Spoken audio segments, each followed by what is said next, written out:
daughter Ansley was in kindergarten. She was misbehaving.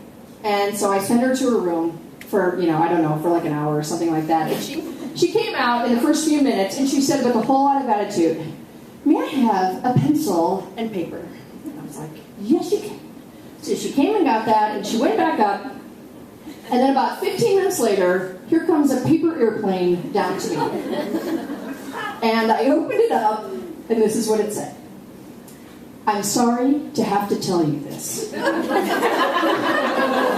She is 5, but I have you.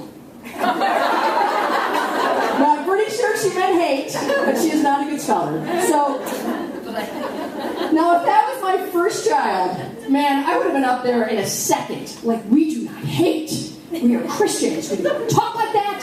We do not have that kind of attitude. We are here to love each other. Hey, this is my 4th child. This is a whole different ballgame. I kind of loved it. I kind of loved, her honesty. I kind of loved that she felt safe enough and free enough with me to hat me and let me know it. I mean, how great is that? And I didn't say a thing that night. In addition to being authentic ourselves, we need to be the kind of people who can handle other people's authenticity. We need to be a safe place to handle honesty and hard emotions, the ugly ones, fear, anger, loneliness, sadness. We need to handle ugly thoughts.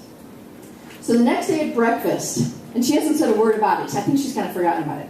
I leaned over and I whispered in her ear, "Hey, Ansley, I'm sorry to have to tell you this." And her eyes were like, "Oh man, the hammer's coming. Here it comes." I said, "But I love you." And she was like, "Oh." She was like, "I'm so sorry, Mom. I'm so sorry." I said, "No, but I hate you." I'm like, "You had me, actually, but we're not going to talk about that." That's okay. There's spell check for you later in life. You don't have to worry. But she just kind of poured into this whole apology, and then she hugged me, and it was so sweet. Because it's kindness that leads to repentance.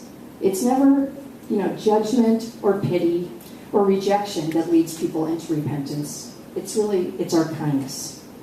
And, I continue to work on the proper delivery with Ansley, with that authenticity, so she will have friends as she grows up. We do want that for her. But I have to say, Ansley's honesty made me feel secure.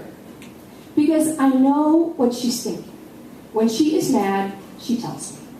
Don't you hate being around someone who is obviously upset with you? But it's fine. It's so fine.